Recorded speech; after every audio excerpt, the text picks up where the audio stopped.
2015 is in the books. What's up, everyone? GoodMicWork back at you as promised with your SummerSlam review. The show literally just ended and I want to dive right into what we saw, but first I want to briefly mention something. Pretty big announcement I have to throw at you here. I'm going to go into more detail on this in upcoming videos because I want to get right into the review of this pay-per-view, but really quick, I just want to let you know that as of right now, not only will my videos and commentaries be available on YouTube, but they will also be available on GoodMicWorkCommentaries.com. That's right, I've started a website. One of the most common requests that I get from all of my listeners is they really want my commentaries to be available in a podcast form or a downloadable version, and it's something that I've been looking into lately and decided to go ahead and do it. So if you go to my website, by the way, the link to that is in the description below. Not only will you be able to watch this YouTube video, but you will also be able to download an MP3 that'll make it easier for you to listen to me while in the car or on the road or something like that. I've also submitted my RSS feed to iTunes and Stitcher. It looks like I'm up and running on Stitcher Radio, but iTunes is still yet to accept me.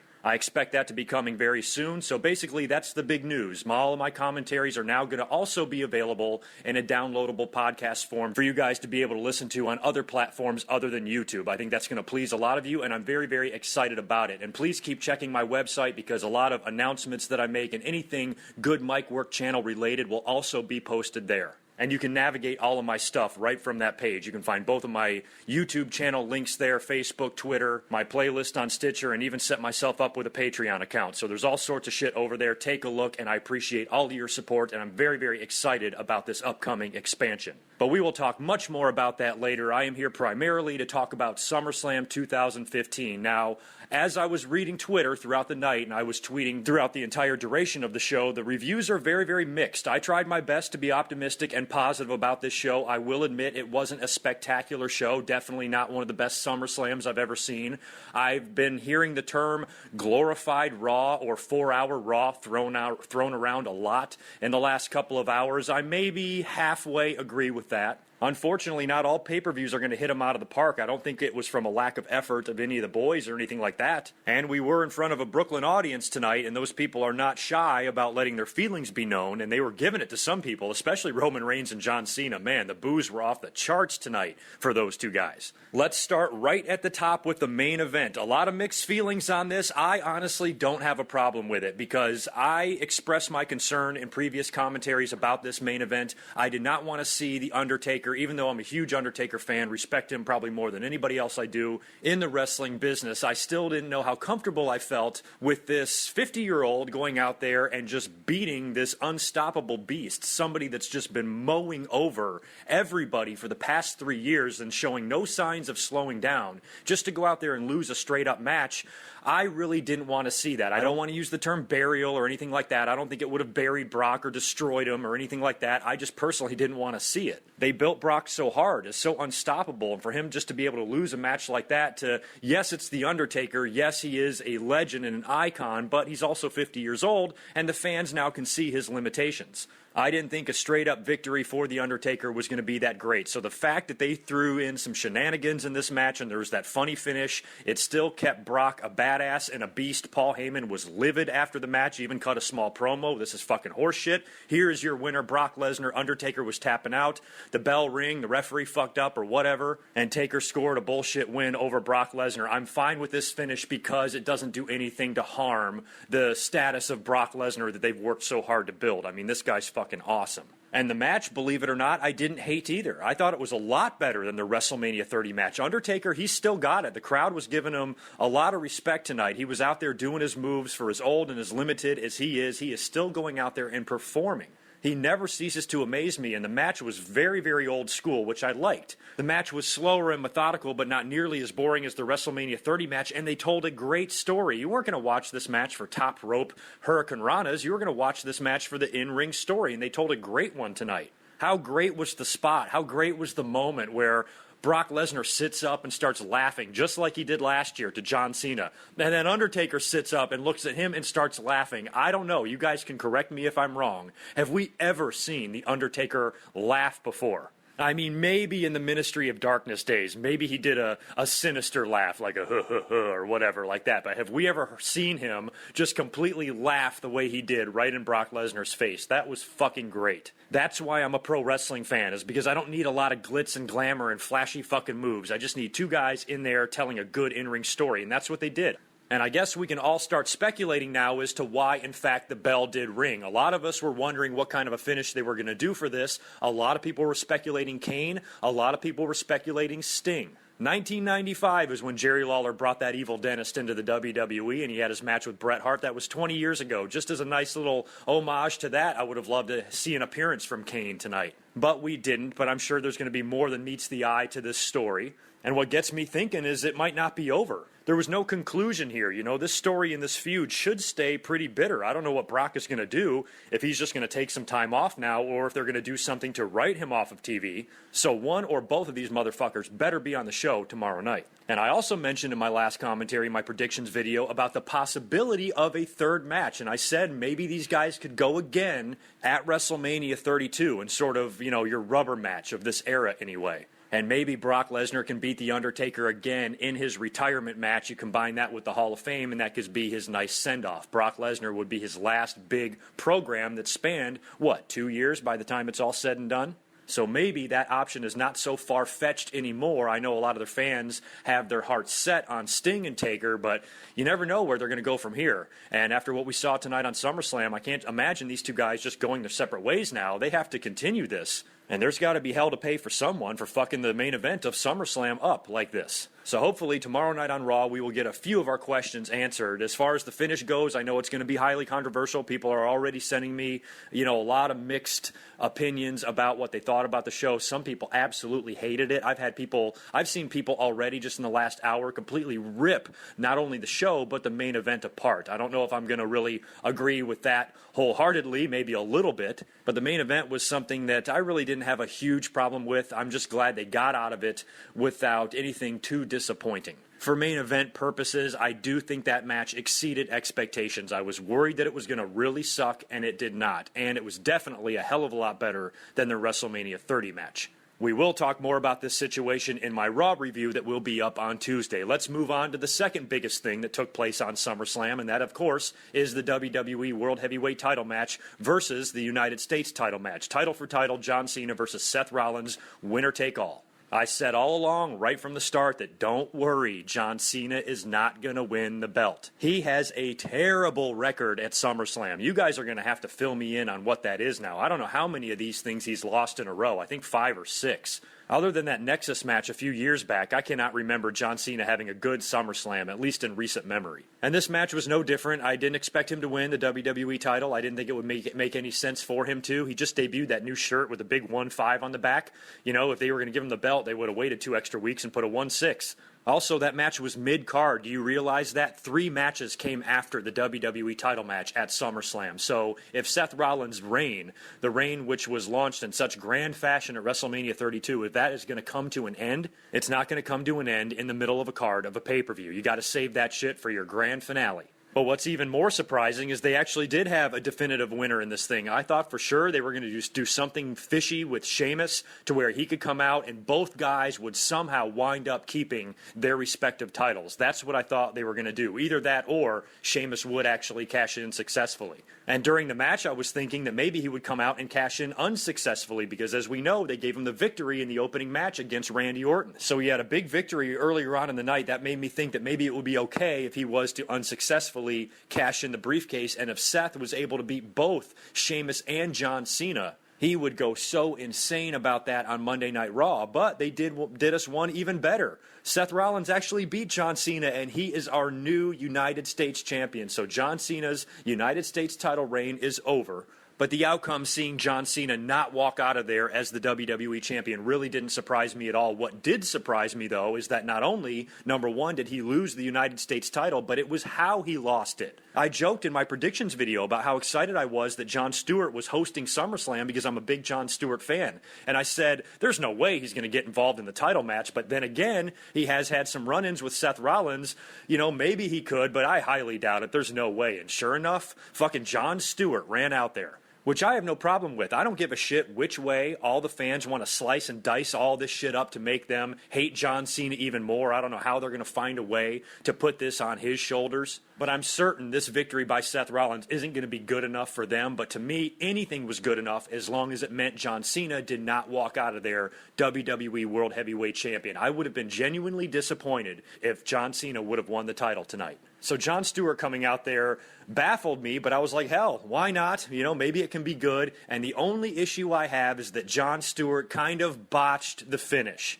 Or not botched the finish, but he spoiled it. He came out there with a chair. Everybody knows he's got issues with Seth Rollins, so if he's going to turn heel, he's going to hit John Cena, right? Well, I think he kind of went for it a little too early. It reminded me of when Bobby Heenan, who we all love with all our hearts, he kind of screwed it for us during Bash at the Beach during Hogan's heel turn when Hogan walked out there and he's still coming down the aisle and Bobby Heenan yells out, yeah, but whose side is he on? He fucking gave it away. And even though Hogan dropping the leg on Savage still was very shocking and awesome to see, it was a little bit spoiled because of what Bobby Heenan said. And when Jon Stewart got in the ring, and granted, he's never been in a wrestling angle before, so he doesn't know or understand timing or anything like that. He went out there with a chair. John Cena wasn't ready yet. He wasn't on his feet. And Stewart kind of looked at him like, oh, should I hit him? And once he did that, the fans were on to him. And then he stood in between both guys as they're getting to their feet and then nails John Cena. And then Seth Rollins is able to hit him with the pedigree, I forget how it even ended, and score the pin. And Seth Rollins holds both belts now. Now, even though I'm truly happy that Seth Rollins won this match, and even though I'm really excited to hear his promo on Raw, because don't forget, this motherfucker wants a statue. He's already cocky and arrogant and obnoxious enough as it is, and now he's going to have two belts. Now he's conquered John Cena after escaping Brock Lesnar a month before. Oh, this guy's going to be full of himself like crazy tomorrow night on Raw. So I am actually excited to see that because Seth Rollins, you know what? I like him. I respect him as a WWE champion. He fucking killed it tonight in that match. He had some amazing spots. He was doing some amazing things and exhibiting some amazing strength. I think it's amazing when John Cena does that roll-through move and picks somebody up and then hoists him into the AA. But John Cena's a big, strong guy. Seth Rollins is smaller. Seth Rollins performed that same spot on John Cena. 250-pound wrestler. Seth rolls through, picks him up in a body slam position, throws him on his shoulders over his head, and then nails him with the AA. Unbelievable shit. Seth Rollins impressed the hell out of me tonight. I even liked his new ring gear. Came out there all in white. Looked like fucking Mordecai out there. I was cracking up. But Seth, bravo, brother. Hell of a performance tonight, and you've definitely earned my respect as WWE champion. Congratulations on being one of the very few guys to hold both a world title and the United States title at the same time. Another one of my small concerns is what does this now mean for the United States title? How is Seth going to be able to defend this thing along with being the WWE champion? This makes me think that Cena isn't going to go away yet. And you know they're probably going to do something unique at Night of Champions, which might include a unification. I really hope that they don't do that, because if they do, what was the whole point of having John Cena hold that U.S. belt? Wasn't the point of having him hold that belt to give it more recognition? What did they do? Just make it important again just so they could unify it with the World Heavyweight title? That was the whole goal here? I really hope they don't go in that direction, but given that the next pay-per-view is Night of Champions, you can kind of see the WWE doing something like that. So WWE, if you're listening, I have really enjoyed having the United States title defended the way it has been over the last 6 months. Please don't get rid of that belt and do any sort of a silly unification here. Keep it going. I've just recently started enjoying the U.S. title for the first time in about 10 years, and I don't want to see it go away now. So I guess we'll have to wait and see what they do from here on out with the United States title, and we'll have a lot answered tomorrow night on Raw. I cannot wait to hear Seth Rollins' promo. And I'll tell you, it's a good thing the WWE did go with that finish, because that crowd was on fire tonight, and they were rabid, and I don't think they would have accepted John Cena winning that belt in that building on that night. That would have been Batista and Roman Reigns Royal Rumble level shit right there, and those fans would have lost their minds. So thank God the WWE didn't fucking do that. So those are the two major matches we saw on SummerSlam. The double main event is out of the way. Let's roll through the rest of the card. The show opened up as expected, like I thought, with Randy Orton and Sheamus in a very decent and solid match. I know a lot of fans don't like either one of these guys, but they're still professional wrestlers, and they're bigger guys, and they're good. I thought the match was good. I've always been a Randy Orton fan. I was fine with Sheamus winning because it seems like he's been losing every week, so the fact that he nailed Randy Orton with a couple of brogue kicks and pinned him, I was fine with it. After that, we had the tag team title clusterfuck circus of a match that actually turned out to be pretty good. I'm usually not a fan of these matches. I think it shows such a lack of creativity on WWE's part that every time they have a tag team title situation, they just throw them all into one fucking match. I mean, how many times have we seen triple threat and fatal four-way tag team title matches on pay-per-views over the years? It seems like it happens all the time. I thought because of the type of match that it was that the primetime players would simply retain the belts, but they did not. The New Day regained the WWE Tag Team titles, and I gotta say, I love the New Day. They are fucking hilarious, the way they celebrate and how into the gimmick they are. They get so much heat from the fans just because of how much fun they're out there having. They're so over the top and they're so charismatic. And what I like is that all three of them are 100% into this gimmick and character and this attitude. They are fucking hilarious, all three of them. Xavier Woods was cracking me up on the outside of the ring, doing all of his commentary, and Big E and Kofi are hilarious. And then at the end when they win, the way they're dancing around, they are fucking great. My predictions were terrible, by the way. I think I only got 4 matches right, so I did not do very well predicting this pay-per-view. I think at the last pay-per-view, I predict every match correctly. The next match we had was Dolph Ziggler versus Rusev. Ziggler, of course, has got Lana with him, and she came out sporting some new attire tonight. Dressed in some Dolph Ziggler gear, some denim. She looked hot as hell. She has shredded the business suit look that she was going with before, which I'm glad that they did, because if they're going to keep her with Ziggler, they didn't match at all. So now they match. They make a better wrestling couple that way. She was out there looking gorgeous. Rusev comes out there, of course, with Summer Rae. Him and Ziggler actually have a very good match. I like these two guys. They're very good together in the ring. However, the finish was bullshit. It was a double count out. I thought they were just simply going to go with a Ziggler victory after some distraction with the ladies. And, of course, it looked like it was going to go in that direction when Rusev had Ziggler in his finisher, his accolade. The girls start fucking around on the outside of the ring. Rusev lets it go. And then you're thinking, okay, Ziggler's going to make his comeback and super kick him or do whatever and get the pin. That way they can still continue their feud. But instead they went with a double count out, which, you know, isn't the worst thing in the world, but save the double count outs for Raw and give us finishes on SummerSlam, please. I was a little bit disappointed with the finish, but you know it's just going to continue the feud between the 4 of them, and it's inevitable that all 4 of them will wind up being in the ring together in their next match, most likely. And how funny would it be? I joked about this on Twitter. What if they're building to a multi-gender Hell in the Cell match in October? What if they stretch this thing out 2 more pay-per-views and put all 4 of these fuckers in the cell together? That would be a first. Chicks in the cell? Why not? In a match that contained more celebrity involvement, Stephen Amell and Neville did defeat, as expected, King Barrett and Stardust. Match was pretty good. Stephen Amell, there has definitely been worse celebrities in the ring. I thought the guy held his own just fine for somebody that's not a wrestler. He was doing some pretty impressive stuff in there for a guy that's not trained, and he's relatively athletic, and his stuff didn't look like shit out there, and he didn't embarrass himself, and really that's all I was asking for. But you knew in that situation there was no way Neville and Amell were going to lose that match. Ryback, as expected, also retained the Intercontinental title in a match that I really did enjoy, that triple threat match. I wasn't expecting to like it, and I didn't like it. When people say SummerSlam felt like a 4-hour Raw, watching this match makes me agree with that, because they could have easily done this shit on Raw. But Ryback retained. I'm glad he did. I don't want to see him drop the belt yet, and he didn't. Let's move on.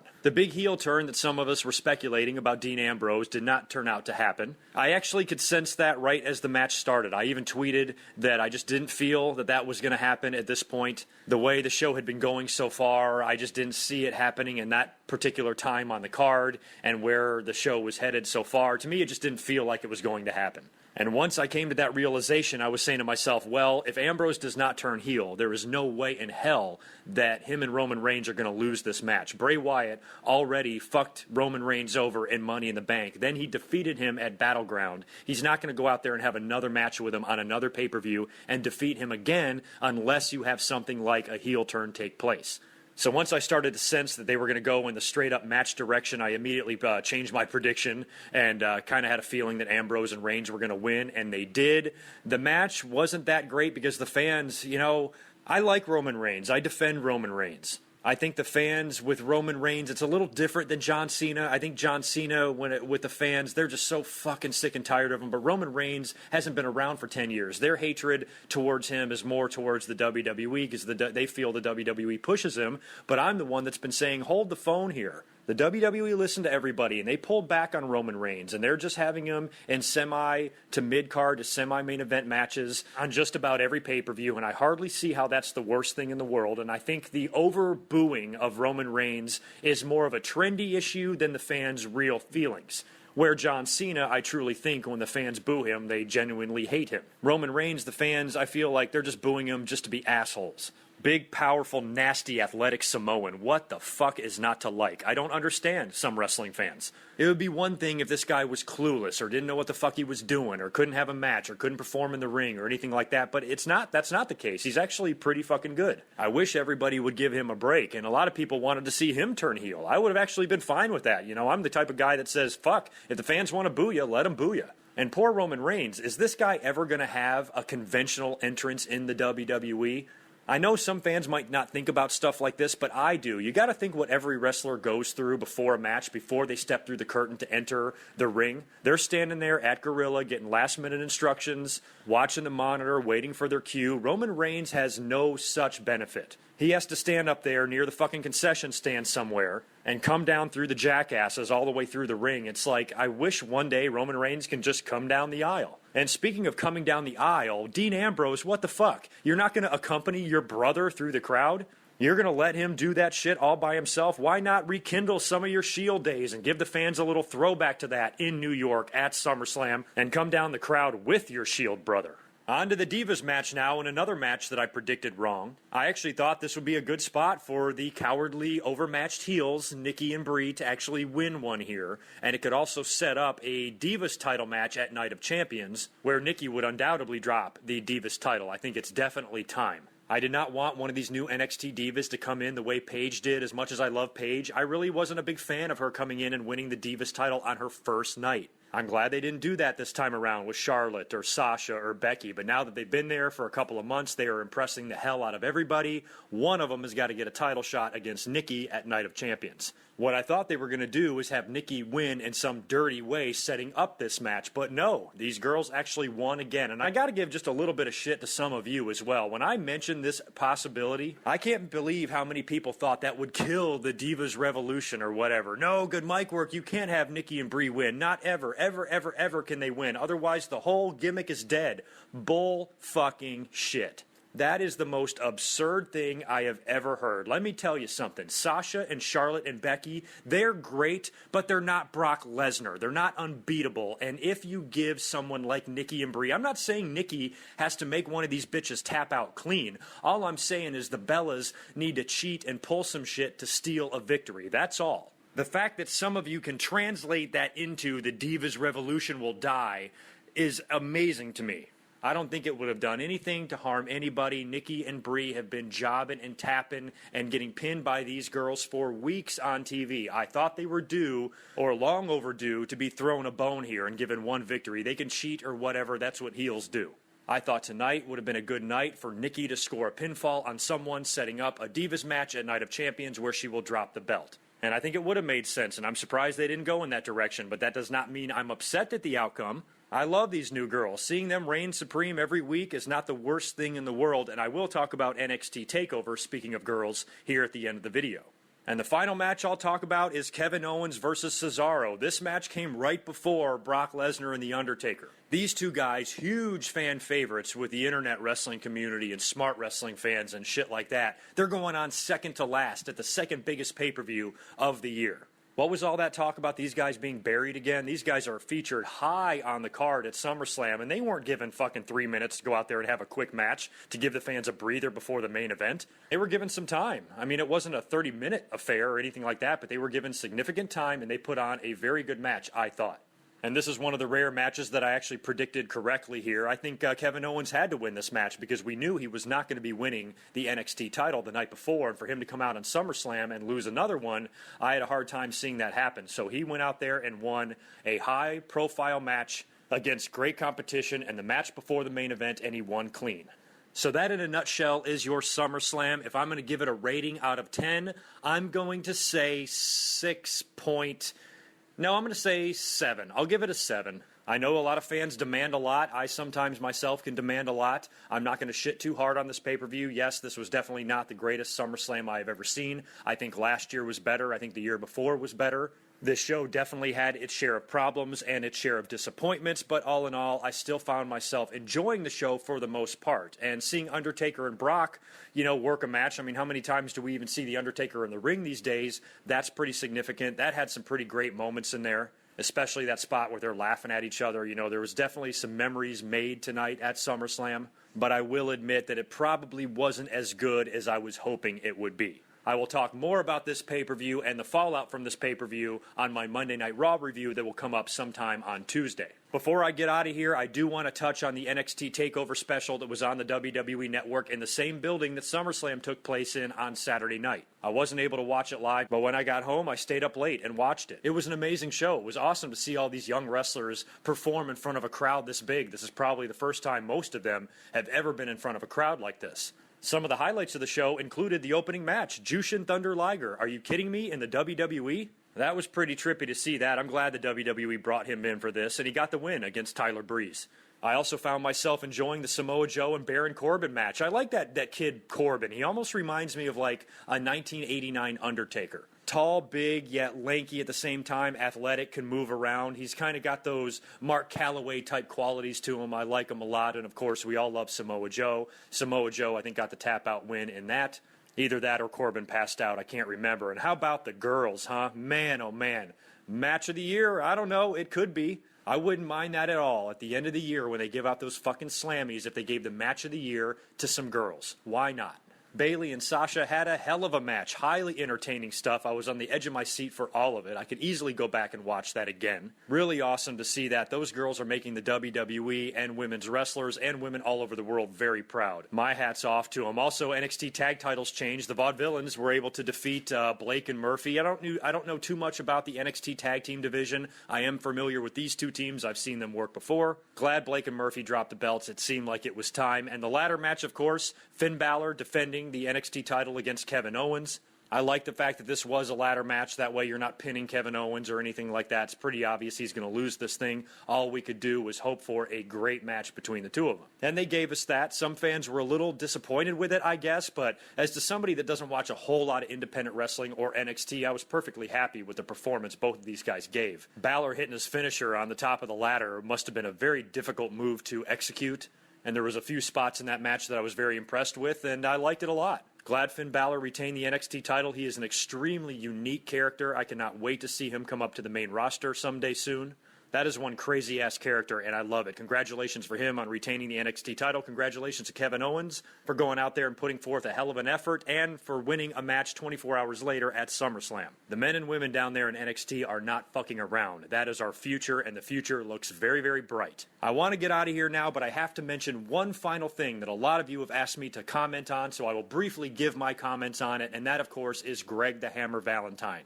What is there to say? The idiot goes off on women in wrestling right in the middle of what we're experiencing right now in WWE and NXT, with women performing at a higher level than they ever have before in professional wrestling. And you have this asshole who actually looks like a fat old woman. Greg the Hammer Valentine is fat and wrinkly and has long blonde hair. His name should be Marge, and he's going to criticize women in wrestling? Fuck off, you fucking bag of shit. I was a huge Greg the Hammer Valentine fan. One of my favorite professional wrestling feuds of all time was actually Greg Valentine versus Tito Santana for the Intercontinental title in the early 80s in the WWE. But what he said I find completely unacceptable. He is a sexist pig. And any of those young, athletic, and talented divas down there in NXT will run circles around his fat ass any day of the week. Fuck you, Greg the Hammer Valentine. Let me know what you think of him, NXT TakeOver, and SummerSlam in the comments below. I will be up here on Tuesday to give my thoughts on Raw, as well as any more follow-up comments on SummerSlam. Once again, don't forget to check out my website, in which you can find all of GoodMicWork's content provided on there from now on, and it should be a lot of fun. I will talk to you guys in about 24 hours or so. Until then, peace.